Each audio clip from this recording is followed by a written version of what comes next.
Aloha, Flow Riders, and welcome to another edition of The Flow. As you can see this week, it is just me. Katie is on a long deserved vacation. Trust you me, the moderators drive her nuts, so she needed some time off. Oh, sorry, Paul. Anyway, today we got a really awesome show. The funniest thing about today's show is I swear to you, I feel like I just left from hanging out with Gordon. We were in Chicago together, and prior to that, we were in Orlando together. So when I go to these shows, oftentimes I go see my man G. I'm literally one of the coolest people in the world. But G is an attorney who helps out creators. He's known as the podcast lawyer. And I'm not going to go heavy into the bio because I want you to Google it. And the reason why we're going to skip all of the pleasantries, number one, he's my friend and I just like talking to my homie. No, you can't Google all of that crazy stuff. I need you to come with your questions because this is your opportunity. And I think there's a disclaimer that says like, this is not legal advice, but I'm gonna leave that up to Gordon because I don't even remember what it is. I just know that sometimes I hear people saying stuff on the internet and I'm like, yo, I think you're supposed to drop a disco here and you didn't. So anyway, let's get into this because this is something I'm excited about, and I just don't want to wait any longer. So Luis, can you please bring on Mr. Gordon Firemark? Hello. Hey, Doc. Nice to be with you, man. Good to see How you. you doing? How you doing? Hey, first of all, I just want to tell you, I know I think probably told you this before. You have one of the coolest names in the business, by the way. Well, I was lucky I was born with this name. It's I guess a stroke of good fortune. It's one of those names that was created at Ellis Island or one of the immigration centers when my great grandfather came over from somewhere near either Kiev or Minsk or something like that in the great Jewish immigration and just before the turn of the 20th century. And if they couldn't pronounce your name on the third try, you got a new name, and that's what happened with us. So And you're like 101, right? yeah, Well, not you yourself, but I mean the it's name. I am the oldest surviving male with the name Firemark. I have two sons, but they're not ready to. They better not be ready to have kids yet. So, yes, I'm the only Firemark in the world at the moment. All right. So today, gang, listen, people, get your questions ready. And you know, Paul is somewhere telling you to make sure you pop a cue in the front to get ready for this. Um, we want to talk today about, legal considerations when it comes to be a creator. Now, this is I have lots of questions for you, but Hmm. this is a question that I love to ask people when I have the opportunity to, because again, you speak at lots of conferences, you're always Yeah. on podcasts, you're traveling around. What's the one question that you wish creators would ask you, but they're not? Wow. Bingo. You saw that, people? I try to do it every time and it catches them. A stumper. What would I wish they had asked that they don't? Well, I wish they would ask me, how can I be more business-like in my approach to things? I think that's the most important. And really, that comes down to it is if you're going to be in this creator economy, that if you're in it for the business of it, the economy, you got to treat it like a business. If you're just here to throw up a YouTube video once in a while or make a podcast episode once in a while and you're not really uh, pursuing a particular goal, then it may be a little less concern about the businessy side of things. But it's always more fun to make a little money while you're doing these fun things anyway. So That's a good one. approaching it like a business. And now, of course, there's so much miscommunication and misunderstanding when it comes to music, Mhm. clips, catching copyright claims. I have a really hilarious story. I made video a long time ago that I got hit with like a bunch of copyright claims. And the funny thing is, I had done about 5 videos. I'm just starting my channel. I'm brand new. Mhm. And this thing was like, oh, you're getting copyright claims from something that's in the Apple Music Store. And I was like, wait, I used the music that came with iMovie. That should be safe, right? I mean, Right. Apple wouldn't put in iMovie music. Some dude took the built-in tracks, I mean, all of the built-in Mhm. tracks from iMovie and did the worst poetry ever. It's like, hi, this is Luis Vega, and I am going to read you some poetry. Listen, as the fire comes across the forest, look at me. It's windy. And it was just on top of the music. And he published it as an album in iTunes when the iTunes store first came out. and I had to fight tooth and nail with YouTube not to like mess up my channel. They just laughed at it eventually and let it back. But Yeah. what is the thing that people are getting wrong about this? Like, why is this such a crazy concept to people? Well, music copyright in particular is one of the most complicated areas in the field of entertainment law, and because it's actually multiple copyrights that we have to think about. So first off, just a misunderstanding of what is copyright and this thing called fair use and all these things. So copyright is a protection that was set up. The framers of the Constitution here in the U.S. recognized that there was a need to incentivize inventors and artists and create patent and copyright law to do that. So the idea is to protect the original work that creators make, um, so they can make some money from it. And so they have an incentive to keep doing it. And that protection kicks in automatically when you create something original. And so people think, well, I found it on Google or I found it in a library somewhere. I can use this stuff. And that's just not the way it works. You need to get the permission of the owner of that creative work when you go out to use it. And with music in particular, there's the person who wrote the song. Sometimes it's multiple people, the lyrics and the music components, and they own a copyright in the composition of the song. And then there's the artist that recorded it and the record label that presumably funded that recording. And there's another copyright in the recording. So if you want to use a piece of music in a video, for example, or a podcast episode, you have to get permission from both the composer side, which is usually handled by the music publisher, as well as the record label that owns that recording copyright. And uh, we hear a lot about this conversation about fair use, but I'm here to tell you, most of the time it's not. It's not fair use. I think it's funny that people just I think a lot of people grip onto the fair use thing, especially when it comes to sort of reaction channels. Like to me, this is just weird as a creator. I think reaction channels, and please, so I hope somebody doesn't have one. I think reaction channels are one of the laziest forms of content creating in the planet. But the reason why everybody wants to do one is there's precedent set by Yeah. somebody else who already did it, and that person tends to be doing good. Now, I think it's harder this I could be wrong. I think it's Mhm. harder to do reaction channels in the US because I think we have stronger policies than many other places, not all. Mhm. But I think a lot of people are copying somebody who might not live on US soil Yeah. and they're doing it. And just because you don't live on US soil doesn't mean that the US people won't come after you. Yeah. If nothing else but to scare you and outlaw you, because they definitely have more money, more lawyer, more time. So it's not really worth it. Just create original stuff. But where is it okay? Because like okay, for here's a prime example. A lot of my buddies do Apple content, and Mhm. they'll throw in stuff from the keynote, and it just has a little sign on the bottom that says from Apple's whatever. Now, in this particular case, Apple's not going to come after them because they're Mhm. helping out. But the reality is, Apple could come after them because they didn't get express permission from Apple to use those clips.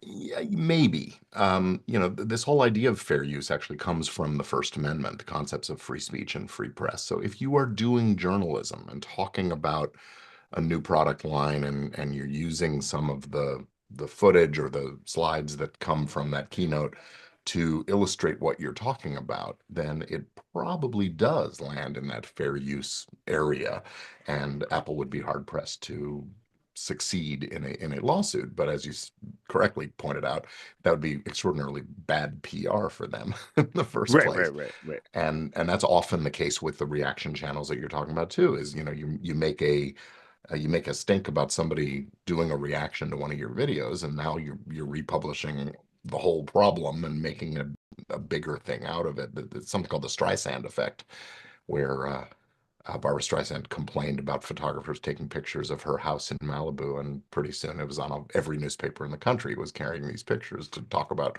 what she was complaining about in the first place. She made it worse. So that's a factor in these things. Reaction channels are actually probably also in the neighborhood of fair use. I- One of the factors in fair use is what's the purpose and character of what you're doing. Is it sort of this journalism, education, information kind of thing, or is it more commercial and just entertainment kind of stuff? And if it's on the education journalism side, that's fair, that's free speech, right? But the other factors are how much of what you copying are you actually taking? You know, the amount and substantiality of what's being taken, and is it somehow transforming the original, or is it sort of serving the same purpose and being a substitute? And then there, you know, is there market impact? So in these reaction videos, I think there's sort of it's close to the line because most of them are reacting to the whole video or the whole piece of whatever, and certainly in the podcast arena, the music side, the music companies aren't tolerating that. Okay, YouTube seems so to be more flexible. I think we covered Rose's question, but I'm going to double Hmm. check and I'm going to throw a follow up, and then we can work on the example. Yeah. So first, the follow up, isn't it just super simple to just send this person an email and say, "Hey, I'm going to do a reaction to a video that you just posted." Um, Kind of sort of whether you like it or not, but you don't say that part, and you say, "I just want to let you know that we're no intention trying to copy your work or whatever, but I do want to give some different points on it." I mean, would you do that, or would you just blind make the video? I don't think I would give them an advanced heads up about that kind of thing. You don't want to put yourself on the radar more than you already are. Okay. That said, you know, maybe after you publish it, you immediately say, "Hey, just wanted to let you know we did this. Hope you don't mind. Hope you like it. Whatever." But I wouldn't give an advance warning because then they can tell you no, and now you're acting Now in you've sort been of bad told. faith. Yeah. Okay, Yeah. so Rose's question was, what scenario where fair use would apply in reaction commentary video? Give an example as possible. I believe you did that, but just in case you want to double down. You know, if you're doing reactions to I forget the fella's name, but this guy wears a construction hat and he looks at all these construction mishaps and he shows a clip and then does his reaction, and that's probably okay. I think if you're showing the Oh, entire television know which one you're episode, or talking about. yeah, he's good, he's great, right? Yeah. If you're showing the entire episode of a TV show or playing the entire song, I think it's much less likely to be a fair use and more likely to look like copyright infringement, and that's where you'll start to see issues. YouTube tends to be pretty lenient about these things, and if you say if someone submits a claim and you say it's fair use, they put it back up, and it's pretty rare that you hear about these things going any further than that, but it can happen. That's good. That's good. It's funny to me. I'm listen, fam. It's so easy to be a creator right now. There's so much creative things to talk about. Why bother? I'm just going to say that as a coach, stop being lazy. Don't react to videos. I get it. I Make get your it. own stuff. The Yeah. temptation is there because it is easy, but easy is how we get ourselves in trouble. Like it really, really is. When you find Hmm. out about the medicines that cause more damage than good, when you find out about, most accident happens from somebody trying to take a shortcut, it's just like the shortcut's not worth it, bro. Like it's just not. And I know why everybody wants to do reaction videos because it's quote unquote the easy grind. Those channels don't normally last very long either. So, you know, if the bag is that important, there's probably easier ways to make money than to make reaction videos. And I don't know. I just don't think they lead a lot. I don't think they lead a lot to the overall conversation. Now, what's his face? John Oliver. John Yeah. Oliver's reaction content is beautiful. He has a whole entire writing staff. Hmm. They're adding an entire story. They're researching. They're going deep. That to me is a little bit different. But like showing somebody else's video and going, ha, like look at this, like I don't Yeah. know. Yeah. To me, that's just lazy. All Picture in right. picture Anyway, is a cop and I'm out sorry, I'm generally. opinionated about this, but hey, is what it is. Okay, so here's one that, of course, everybody wants to know, Yeah. and I guess I sit in a weird position on this. It's like people want to know, how do you protect you and your podcast? Um, well, we'll come back to that. Should you be using AI? And when we talk about this, we mean from like the AI music standpoint or the AI generated video B-roll standpoint. Like, is there any copyright situation in there? Well, That's a broad question. I'm sorry. yeah, we're in a really early phase of thing. This is the wildest part of the Wild West right now is the AI, and we have to kind of wait and see what's going to happen on the copyright front. Well, there's a couple components. One is the way the AIs were trained, and they ingested all this content from out everywhere out there that they could, and The owners of copyrights in much of that material are suing right now. There's several dozen lawsuits going on against AI companies right now that, various stages of things, but lawsuits take a long time to find resolution. So 5 years from now, we may have more answers about whether what the AI learned from was copyright infringement.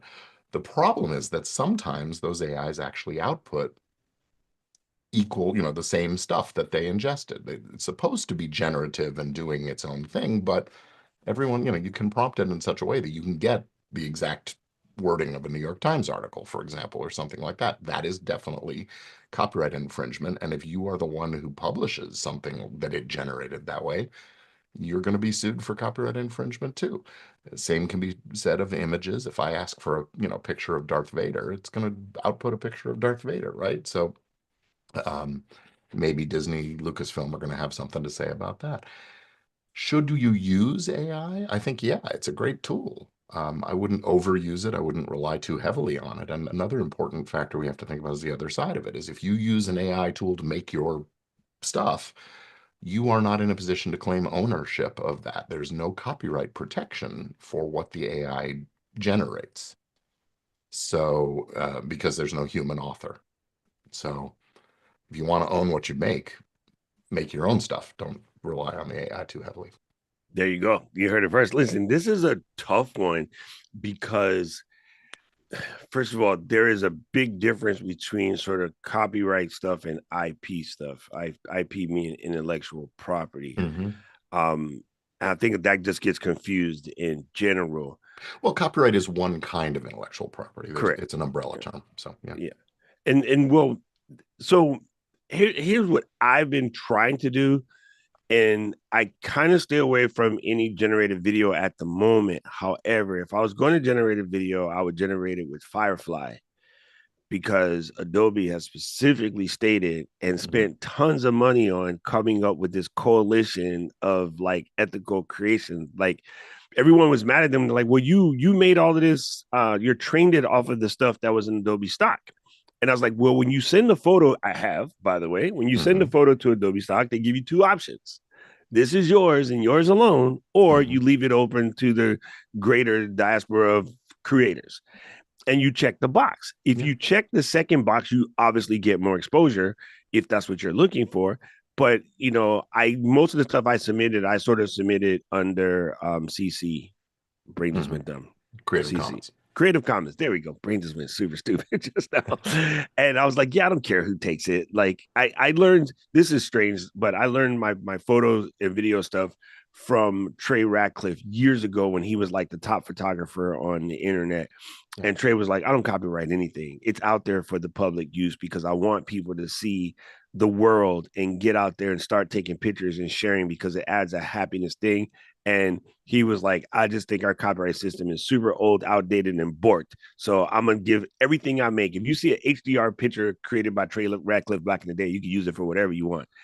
And he was the first person that talked to me deeply about it. And I adopted that standpoint. Like, I don't care. Take all of my stuff. Like, Mm-hmm. it's out there for you. That's what I'm doing here.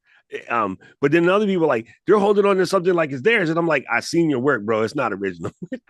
You took somebody else's stuff and added a couple sauce to it and then tried to like copyright it. I'm like, go away. So I think that there's a weird situation when it comes to that. But if you're going to use it, I would say right now, what I know of today, Adobe products are probably the best, regardless of what the internet said, Mm-hmm. because those are just people who are reacting and listening to somebody else. They spent crazy money to create that coalition. They added Canon, Sony, Fuji, Yeah. Ricoh, a whole bunch of people in that list. And that ethical creation consortium, which I'll give you the names for as soon as I paste the link in, Mm-hmm. their stuff is probably good. Well, and with Adobe, you're paying for the access to their system, and they have arrangements with the creators of these things. So there's some kind of a payment mechanism happening where the original creators are in the mix somehow. I don't know what the terms are exactly, and that's Right, right. I want to say one thing about this always is whatever tools you're using in your creation, it really is a good idea as as painful as it can be to read those terms of use and the privacy policies and those kinds of things, and especially the license terms if you're using Adobe products, because it'll tell you what you can and can't do in what's usually pretty clear language. Some of the stock libraries aren't so clear, but Adobe's great. Yeah, so that's a good question. Um, I get a lot of flack because I'm always like, just use Adobe stock libraries, but Adobe stock library is $50 a month. But then you got stuff like Envato Elements or Pexels, or I forgot the other one begins with a G. Pixabay, yeah, there's a lot of these. Pixabay. Yeah. There's one more, Unsplash. Mm, I think Unsplash is mostly considered uh, Creative Commons yeah. oriented stuff. But what do people who are buying these like sort of low price libraries, are they ever in trouble because they didn't go with something that's established and has lawyers backing them up? I had a client that used a piece of music that came from Audio Jungle, which is part of that Oh God, Envato can't. Ugh. marketplace, and used it for the show open for a podcast. So it's showing up in every episode, right? 2, 3, 4 years goes by, you got a couple hundred episodes going, and then Envato comes out of the woodwork and says, "Hey, you bought a single-use license from us. You've got 199 unlicensed episodes. Pay up." Oh. You got to read the license terms. You got to understand what you're getting. Yeah, man, you just brought up some valuable info. People, I hope you're clocking this. I have definitely seen in situations where you get a font, right? And this Mhm. is free font library because back in the day, before we got to AI and Right. music, it used to be get a CD that has 1,001 fonts. That was always the number, a Yeah. thousand and one. And if you were making flyers for the church and that was it, you're good. But if you were making flyers for the church fundraisers, that's commercial and it might Yeah. not be good. Or your Right? home garage sale. Or your home garage sale. Correct. Right. Correct. So you could actually get in trouble. And I know somebody who published an entire book, and then the company, it wasn't a broader bond, but it was one of those little generic, like, we'll Mhm. get all of these fonts. They came after them and it's like, oh, that's one of our fonts. And you didn't buy the font like, oh, by the way, the font license to use this commercially is $1,500. Yeah. The CD was $15. Hmm. So make sure you read that stuff. Yeah. It's kind of a miss. It's kind of a miss. And in publishing world, they do come after people for font license issues a lot because people are always, when my friend gave me the font with the design, you Mhm. can't do Yeah. that. And it's that interesting because fonts, the general shape of a typeface is not something that can be copyrighted, but the ornamental parts of it, the serifs and the curves and that stuff can. And ah. so it's a really tricky area. And you see something that's cool because it's different. Guess what? You're going to end up in this situation. Oh man, that's so crazy. That's so crazy. Okay, so how should you go about protecting yourself in your podcast? Well, let's go back to what I said at the very beginning is start by thinking of it in a business-like approach, approaching it as a business. Even if you're not in it just to make money, thinking about it the way a business would. Movie producers, movie productions, they go out, they use contracts, they form companies, they raise the financing using, legal mechanisms.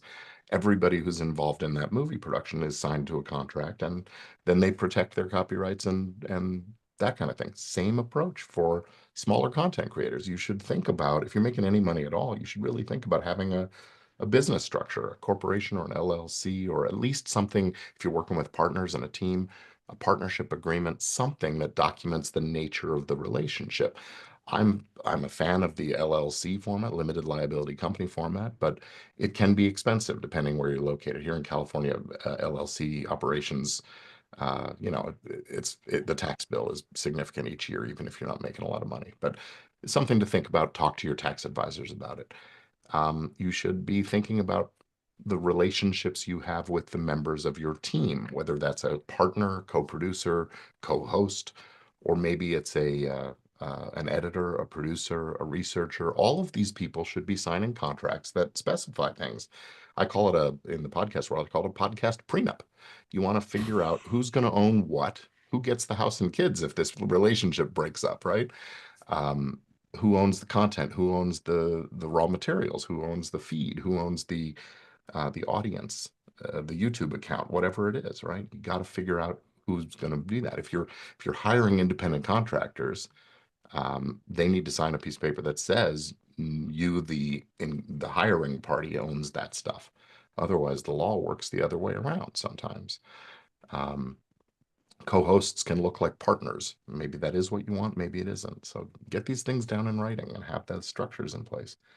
And then, contracts with the folks that are going to pay you and figuring out your deals. If you're doing a brand deal, you better get it in writing, and it better be clear about what the brand can and can't do with the content later on. How are you going to get paid? When are you going to get paid? What happens if you don't get paid? It's amazing how often that's an issue. Not getting paid after you deliver all the stuff, and the brand is seeing the benefits. Right. Um, and then the intellectual property is kind of the fun stuff: the copyrights, the trademarks, the trade secrecy stuff that you need to protect what you've created and perfect your ownership in those things if you're at all interested in turning this thing into a business or maybe selling in the future or even just to get insurance in place. Having a good catalog of your intellectual property is an important step. Man, I think the insurance one would probably be a big one that a lot of people go missed. I see that a lot with going to do certain weddings, and then they ask you, "Hey, do you have a insurance policy? Please provide the paper." And I have to fax over, the Yeah. writer for that event. Like sometimes I'll pull 2 million just for an event. Hmm. And that sounds crazy, but a 2 million event policy is like $85, people. It's not that expensive. Some old lady who's had a couple of drinks trips over your power cord and Yeah. breaks her neck. You want Yeah. to have insurance You in want to have it place. covered. Yeah, exactly. So I always, when I'm doing events, if they don't ask for it, I ask them, did you guys buy an insurance policy for the event? And am I covered under that policy? And if they Hmm. say, yeah, I still get my own, because Yeah. legit, you can go online and get policy for 40, 50, 60, 70, $80. It really depends on the amount of people attending and the size of the venue. But I like to get my own policies for events because I just don't, this is Yeah. me personally. Well, and Um, there's lots of different kinds of insurance, Doc. If you don't mind, I'll just touch on a couple others. First of all, if you have people working for you, you need worker comp insurance if they get hurt on the job. If they're driving cars around on business related stuff, maybe you want to make sure their car insurance covers those things, or you carry an extra policy for that. And for creators, if we start talking smack about Luis, who's in the background there, we could say don't tell something Paul for this information, please. exclusive. We're not going to spill the tea, Luis, but if we did, um, we could be in a position of facing a defamation suit for libel. So there are media insurance policies that cover creators for those kinds of things, as well as copyright and trademark infringement and those kinds of things. So it's this insurance thing is pretty important consideration, especially as you start to generate some money, or even just look to the outside world like you're generating money, because people sue people who they think are rich. Oh yes. Oh my God. That's super funny. Like, and I'm like, you're suing the wrong person here. But it really Right. does. Right. It really does happen. It's kind of funny. Yeah, that was a good one. I'm glad we covered that because I think that's something that a lot of people a lot of people forget about. Hmm. Easy, Paul. Keep it down. Keep it down over there. Okay, so we got a good question. It says, I know someone who makes songs for content creators using Suno. Are the songs they sell to these content creators copyright protected once it's sold to someone outside of the original producer? Yeah, that's the word. I think I missed something. So this is you're buying a beat or something, a component of a song, and then adding it Yeah, to your own. yeah. Again, you got to understand the terms of that deal. I mean, the theory is that it's a buyout and or a license to use it in your piece of music. So, um, um, if it isn't, it should be documented properly in a contract that says here's what you're allowed to do with it, um, and you won't get a royalty, or maybe you will get a royalty and a credit and those kinds of things. These, entertainment deals can be pretty complicated, and oftentimes it's not about the money; it's about all the other stuff that goes into them. Yeah, at the end of the day, when it comes to content creators and this type of sort of event policy, I'm not sorry, in this type of copyright policies, a lot of it has to do with hurt feelings. And I just want you guys to hear that clearly. if I made a song that I thought is the bee's knees and I post it online and I get 1,000 views, and then Gordon takes my song and puts it in his video, and his video gets 1,000,000 views, I'm going to come in and be like, well, the reason why his video got 1,000,000 views is Yeah. because of my song, not because he's a good content creator and the stuff that he made was way better than what I did. But then it's like, well, I'm going to sue. It's mostly over hurt feelings. Yeah. It's really what it turns out to be. And it's like, this is why I just don't even bother. I try to stay away from these things because it ain't worth it, bro.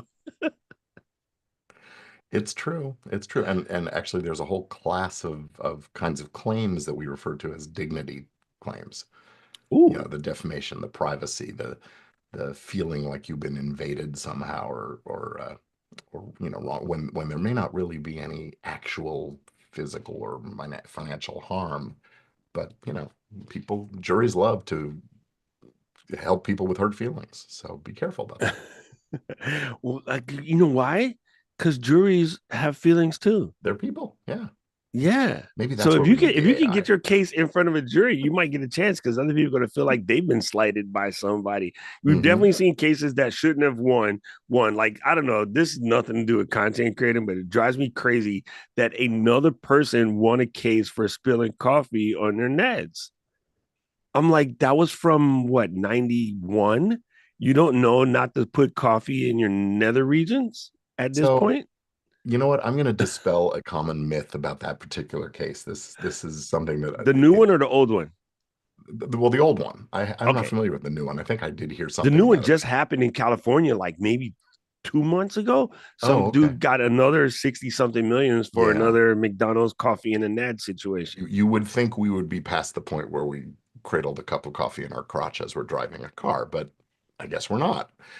So to a certain extent, that puts the onus on the companies that are selling the coffee to put a warning on things. I guess that's the theory. So the previous case, I think her name was Mrs. Pelham, who sued McDonald's over the hot coffee, and it was like 60 million bucks or something like that. Stella Liebeck, Liebeck, that's right. 79 years old, 1992, spilled a cup of coffee in the nether regions, Albuquerque, New Mexico. Nice Google skills. I appreciate that. You know what it is. Yeah. So the facts that aren't mentioned in most people talking about that is that the coffee that McDonald's was serving at the time was served at about 50 degrees above the boiling point.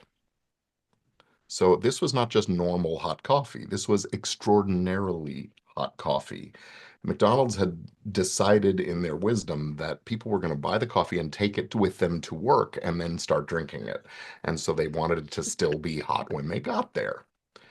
And they didn't consider, no, people are drinking it in the car and sometimes they don't have a cup holder.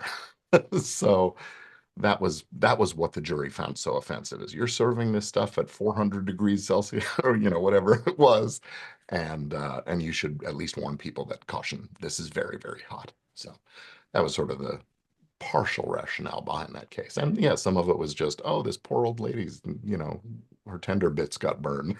So, what are you going to do? Bad Oh my facts in God. that situation. Yeah, there was another case recently, and I mean, this is literally like maybe 2 months ago. Somebody Mm, else got like $64 million or something. And it's like, man, listen, this is why we have all the trouble that we're in now, is because yeah. people are like suing people over stuff that's kind of sort of common sense. But hey, if you didn't protect yourself legally, I guess you can get in trouble. Well, there's always multiple sides of the story, but yeah, it's one of the things that we live in an extraordinarily litigious society. Earlier you were saying that it's sometimes harder in the States to do things than it is elsewhere, even though we have a fair use law that many countries don't. Well, that's because in the States, it's very easy to sue people, and it's very common to sue people. We live in an extraordinarily litigious country where people just don't let things roll off their shoulders like we used to, and like people do in other places. So um, somebody offends you, you sue, right?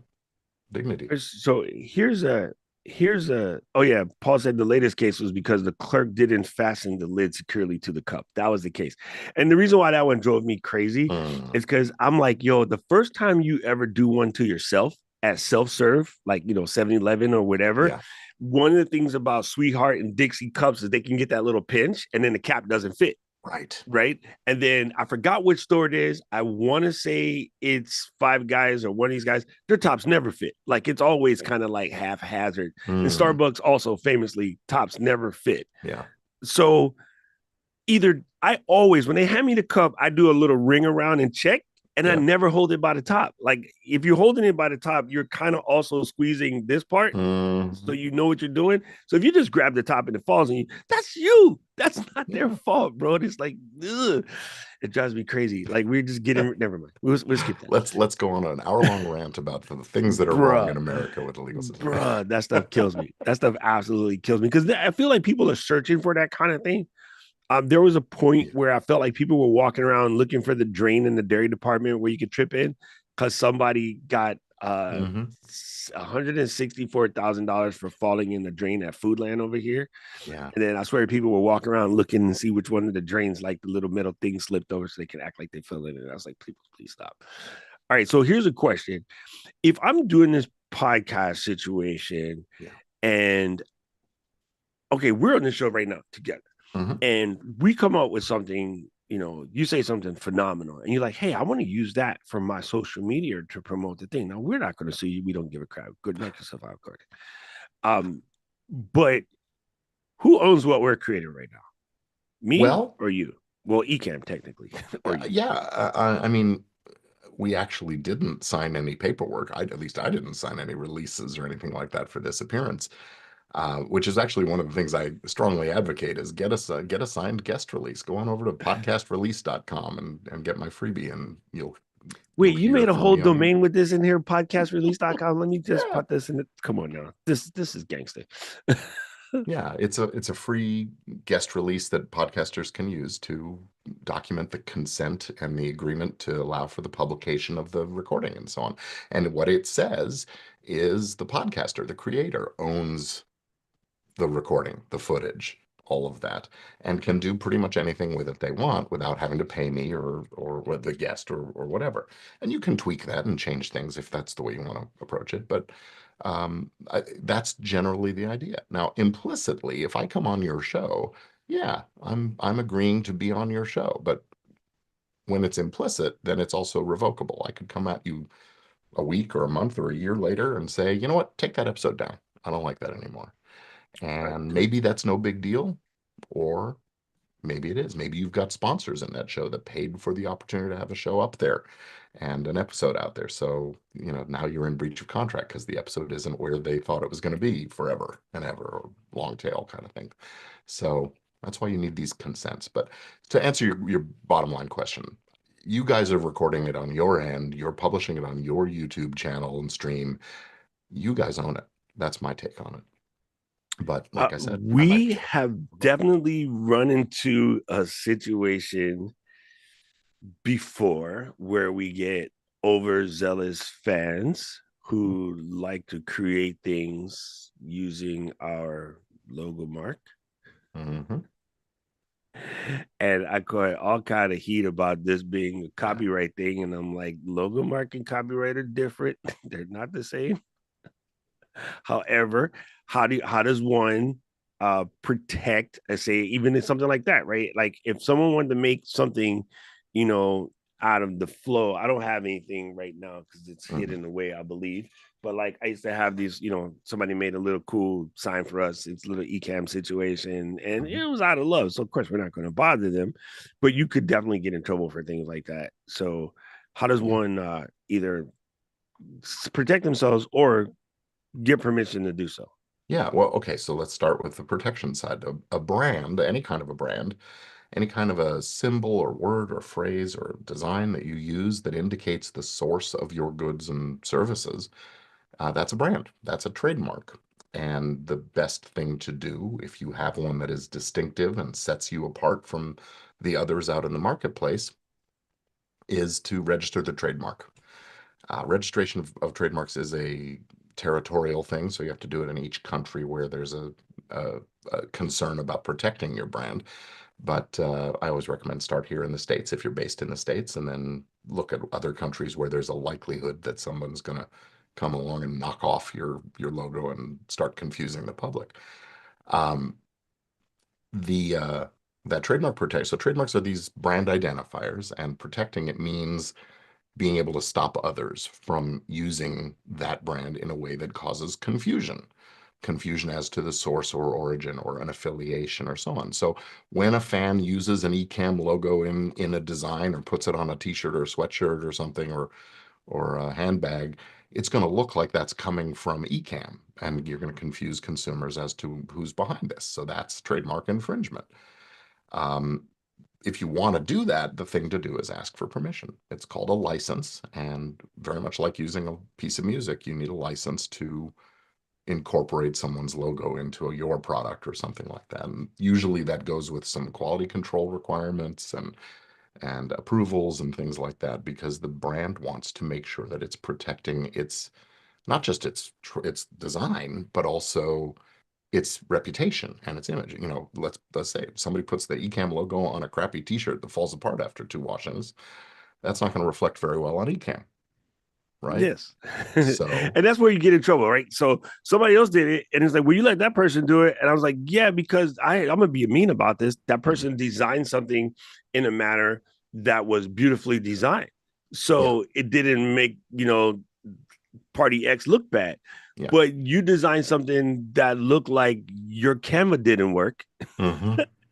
and then it just looks bad. And so you're going to come after the person that makes the thing ugly. It's just like, someone's using your clip. Hmm. If they use your clip to make you look good and they get you more views, you're probably not bothering them. But if you make them a clip, use a clip to make someone look bad, oh, they might come after you, bro. Actually, and I don't blame them for it because, This is one of those situations, though, where it's you have to tough. be really careful, even about the one that makes you look good, because if you do routinely let those kinds of things Then you're in slide, trouble.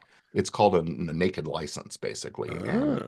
and if you do that, you can eventually be in a position saying, well, you didn't protect and defend your ownership of that brand, so it's now considered more generic and not protected anymore.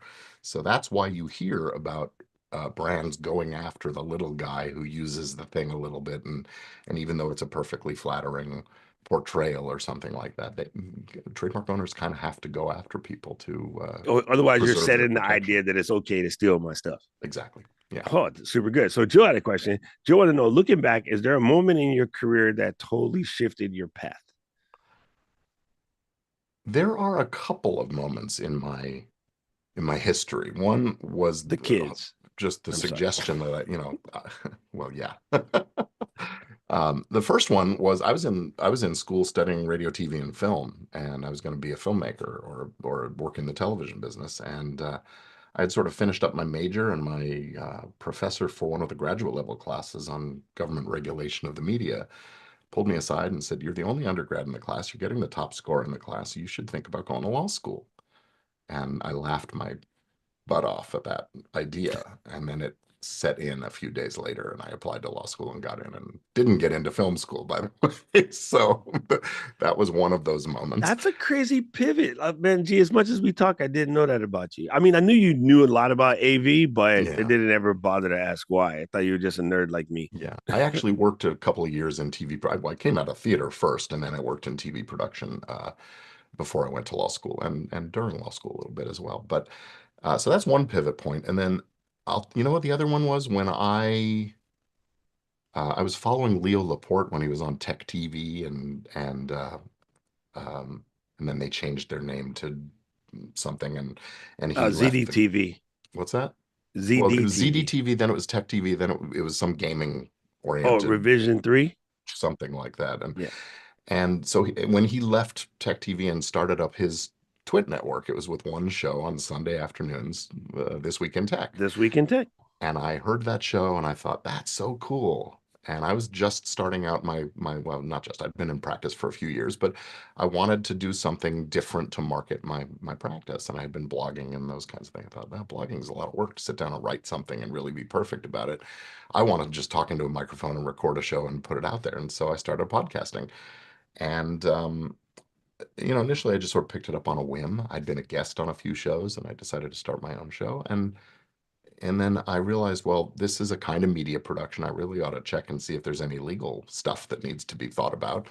And I realized that there was, but there weren't any resources. So I sat down and did some research and ended up writing a book. And so that moment discovering podcasting as a marketing tool for my law practice really pivoted me into being the podcast lawyer. And that has been Man, listen, great for that me. just blows my mind. Okay, I'll tell you why this absolutely blows my mind. Um, well, too started the idea that I was going to go into something in the nature of tech education or tech journalism because of the original show on ZDTV when it was only available on Dish. Yeah. And then it switched over to actually it was called Tech TV and Hmm. then ZDTV. And then it went to eventually G4, maybe? become Revision 3. Hmm. And well, that's the split. And then Twitch. Yeah. Sunday, Twitch celebrated its 20th anniversary. I am on hundreds of episodes on Twitch. Mm. But like I started like really honing in the idea of a video, or I was doing podcasting prior, but that was hand coding. Like you had to hand Hmm. code your XML files, and then FeedBurner came out in like Yeah. 2006, 7, which made it a little easier. It Yeah. wasn't. It was easier That to was hand when I code, started, honestly. was FeedBurner. Yeah. And oh yeah, G4 TV. Thank you, Rich. Thank you, thank Yeah. you, thank you. That's the one. G4 TV. Yes. And so it's funny. I went to San Fran after I met Leo, and we started, being friends back then. I started being on the network a lot from about 2012. Hmm. And yeah, 20 years in the making, bro. And Crazy. it's funny because I have people in Ecam who are like, "Oh, I found Ecam because of you on Mac Break Weekly or on Twit," because I'm on Twit, at least 5, 6 times a year, and then on Mac Break Weekly about the same. I just did Mac Break Weekly last weekend, which Nice. is just absolutely crazy that that's one of your starting points because we have a very similar starting point. I got And to be on This Week in Law a couple of times too. That was pretty fun. oh, So yeah, nice, nice. really Well, impressed by that movie. I would tell my people in the back, like if they ever need another person, bring them, especially when we got to talk about something legal, because Apple, they're forever getting sued. Yeah. And It's suing. like, oh my God, they're always Mhm. getting sued. And this is a non-creator question, but what the hell is it about East Texas that just comes up with the craziest lawsuits? Oh, well, that's really interesting. That is the forum that lawyers and companies deliberately choose to file their lawsuits in because the judges and apparently the juries there seem to really like the big companies that own patents and things. So it's the favorite jurisdiction for those kinds of lawsuits. And that's That why you is see some crazy super rulings crazy. coming out of there. Okay, step one. Everybody here needs to do something right away. They haven't done it yet. What's the first step they should take? After listening to Gordon, what should they do today? Get that podcast guest release. Get your guests to start signing releases. Don't try to go back on the old guests and get them to sign unless you're planning on repurposing that content. But just going forward, get those releases signed. Second thing I would say is look at your relationships and decide whether whether you ought to start a company, an LLC or something, or at least get those relationships in writing and document, the who owns what, who gets what, who's responsible for what, and what happens if somebody needs to leave or needs to be shown the door. All right, I'm just putting this in the chat so everybody can remember. Right on. Document that ownership. And yeah, I definitely have. I heard someone recently tell me that they were going through a pod divorce, Hmm. and it can be challenging because the person wanted them to take down all the old episodes that they were on. And the funny thing is, if I remember correctly, the pod divorce wasn't because the two hosts were mad at each other. This person got a position where Hmm. their current employers wasn't going to like whatever they podcasted about prior. So they wanted it taken down. But then the other person didn't want to take it down because it's 200 and something sods. Right. And it's Right. just like, bro, that's just terrible. That's terrible. That's a crazy question. Maybe this is dumb. Sometimes I have weird thoughts. Is there anything that you can do when you're going in and be like, hey, I have this older podcast and this is the things that we said, but I'm in a different headspace right now. So I don't want to take them down because they're history, but just understand that this is where we are today. That's not where I am. You talk about unringing a bell. Yeah. Pretty hard to do, I think. But Look, there's always a way to manage perceptions about these kind of things. And I think you just go in. I mean, you could just disavow, oh, hey, I don't know what I was thinking that came at a weird time in my life, whatever. But no, I mean, look, if your job's in jeopardy, I get it. You got to ask for the takedown or something. But that's not a situation. That long tail of old episodes has value, and Yeah. I wouldn't you want to don't take want. it down. Well, also wouldn't take a job where they try to tell me that I can't do what I was doing. But that's a whole different, Right. that's the thing. That's a litmus test that's for you and you alone. Can And you imagine also if you ended up reminds taking you a not job to with a say it. different company that, let's say you ended up going to StreamYard or something like that, and Blasphemy. I know it's blasphemy, but is Ecamm really going to take down all those old episodes of The Flow? It's ridiculous. No. Well, this is funny that you say that. Ecamm wouldn't, but I'm willing to bet, and I don't know if this is slanderous or not. I'm willing to bet if the situation were reversed, they would want to. They have softer skin and they're a 10x bigger company. Hmm. I don't know what it is about big companies that be with the soft skin. Like K&G would be like, whatever, man. Like we Yeah. don't care. We're trying to make good software for the people that are still here. We're not worried about that dork. Right. It's just literally one of those things that I think it wouldn't make a difference. Paul said it's easier to make adjustments before the divorce. Yes. All right, that's cool. Okay, so if again, people, we put the link in the chat. Make sure you go to Gordon's site. It's super simple. It's Yeah. gordonfiremark.com. And then what did it say? Podcastrelease.com. Podcastrelease.com. Absolutely. Yes. And if you're interested in learning more about this trademark thing, by the way, if you've got a distinctive channel name for your YouTube channel or podcast title, this is big. This is important. I think that more folks should be looking at how do you make sure there aren't going to be six other shows called The Flow out there. Or, There is.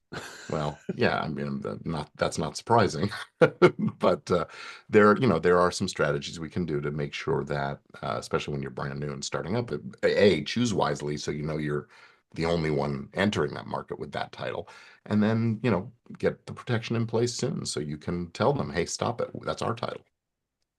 There you go.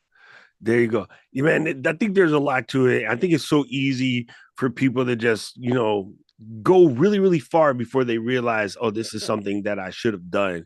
So if you haven't already, here's a good chance to start. One last question. Mhm.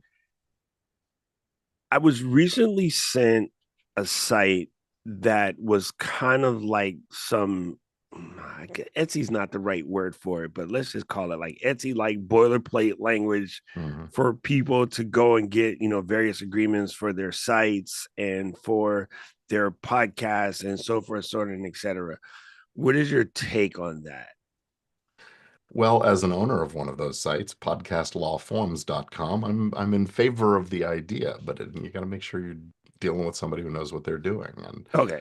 um, yeah, find a reputable source for this kind of stuff, and ask the right questions.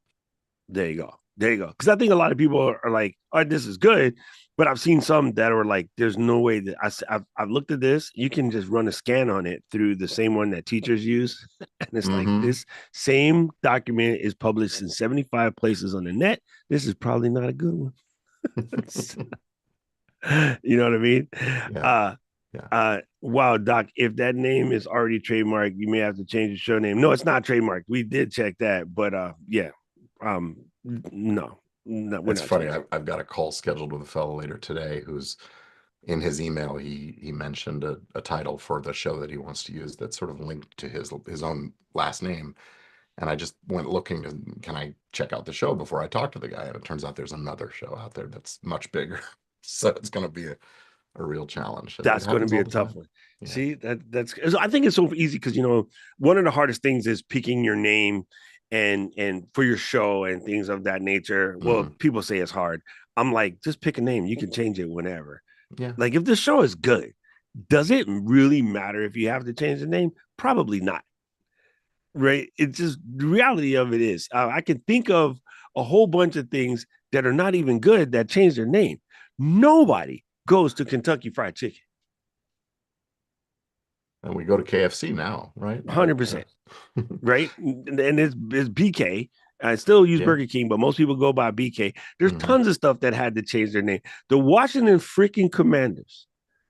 Yeah. right? Yeah. Anything can change. If it's good, well, they're good now. But you know what? These But big companies, they pour tons and tons of money into those rebrands when they do it. And yeah, Kentucky Fried Chicken is an interesting one because they were sort of forced to do it because of a ruling about the particular animal that they cook is no longer considered a chicken. wow, that's funny. This Didn't is apocryphal. I don't know for sure that that's the case, but I've heard that story enough times that apparently they not genetically, they just bred these chickens to be so much white meat that they're no longer really a chicken. it's a turducken. So Man, gee, this is way too much fun. Like, this is what happens, people, when Gordon and I get to hang out in real life at our podcast days. We just sit there and talk smack all day. gonna see us with a But couple of we cocktails in our really hands. wanted to help you start to realize that, yeah, you should definitely lock in some of your things. And there's things that you should definitely, we had this definite conversation about trademarking Doc Pops, Yeah. and I was completely ready to go. But full transparency, I just got told I need to bring 8,000 pieces of foam home because I can no longer ship it from the factory because the tariffs are going to cost more than the foam. So I have to parlay my podcasting budget to pay to ship back 8,000 pieces of foam and pay the tariffs on it myself. Holy moly. Yeah. Yeah, it's kind of piece of crap. I'm super mad. I'm super mad. I didn't pick this. Let's just put it that way. Yeah. So, how can people get a hold of you, G, if they need to find you? Well, the website is gordonfiremark.com, as you I almost mentioned, or got you you there. can get me on social media. It's gfiremark, except Instagram, where it's my full name, Gordon Firemark. So you can find me on all those places and love to hear from you. There you go. Listen, people, Gordon is literally one of the nicest human beings on the planet. And then I just saw something on YouTube one day and I was like, yo, this is pretty good. But we already have Gordon. So let me fling out a message to Gordon. And Gordon was like, thought you never asked, player. So I was like, leave me alone. Leave me alone, Gordon. Super good, man. Thank you so much for coming through to the flow. People, listen, we do this every single Tuesday. Well, let's holler at most Tuesdays. And you can find out more about this at flow.ecam.com. That's flow.ecam.com. You can also get the podcast wherever your podcast getting is got, and the video versions land on YouTube a week after. Luis, who is producing today, will chop this up and put out a finished release that shows up in the YouTube playlist. So by all means, go and get connected with the flow. If you go to the website, you can leave us voicemails, you can leave us reviews, you can leave us questions. Like, we have lots of ways to get a hold of us. So make sure you go in and get that locked in. So go and check that out. Now, this show was sponsored by Cap Show. That's capsho.com. And we actually have a big Cap Show Ecamm challenge coming up next week. It's called Who Dare Stream. If you've been thinking about live streaming or getting your production game together and you haven't done so, this is a good time. We're going to show you how easy it is to pair Ecamm and Cap Show to make your show, let's say how Doc would call it, straight gangster. So go ahead and check out capshow.com, and don't forget to join the Who Dare Stream Challenge with Ecamm and Cap Show because it's absolutely free. It's free. Yeah, just if you sign up for the Ecamm email list, and we'll get it. And Paul is putting the link in the chat. But yeah, family, just go and check out Cap Show. It really will make your job a lot easier to help you promote, execute your show, and let people know that you exist. You know what it is, Flow Riders? It is the time of day when we wrap this show up, and I always say, Flow Riders out.